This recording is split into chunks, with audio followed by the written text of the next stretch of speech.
தாய் தமிழ் உறவுகள் அனைவருக்கும் வணக்கம். சமூக நீதி காவலர், சமூக நீதி போராளி, தமிழ் இனத்தின் பெரியார் ஐயா ஆணைமுத்து அவர்கள் சமுதாயத்தில் பின்தங்கிய மக்களுக்கும் தாழ்த்தப்பட்ட மக்களுக்கும் இடப்பங்கீடும், கல்வியும், வேலைவாய்ப்பும், அரசு துறைகளில் பணியும் கிடைக்க வேண்டும் என்று போராடிய ஒரு ஒப்பற்ற ஆளுமை அவர்கள். 1978 காலகட்டங்களில் இதை பற்றியான பெரிய புரிதல்களை மக்களிடம் ஏற்படுத்தினார்.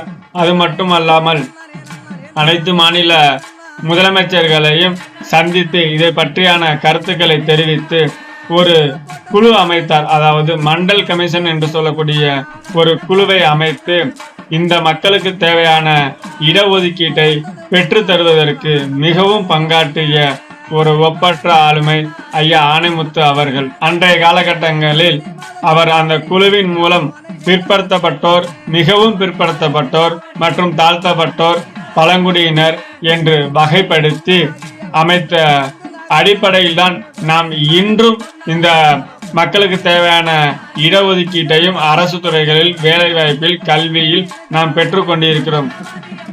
அந்த மக்கள் தொகை அடிப்படையில் இன்றும் நாம் பெறுவது மிகவும் தவறு.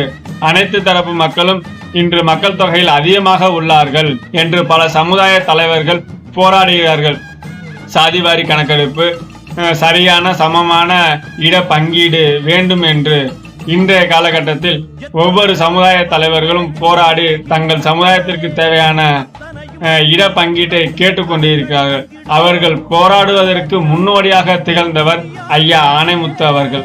அவர்களுடைய பெரும்புகழையும் அவருடைய 100ஆண்டு விழாவையும் போற்றி வணங்குவோம். நன்றி, வணக்கம். சின்னம் விவசாயி, போட்டு பாருங்க ஓட்ட, அப்புறம் பாருங்க நாட்டை.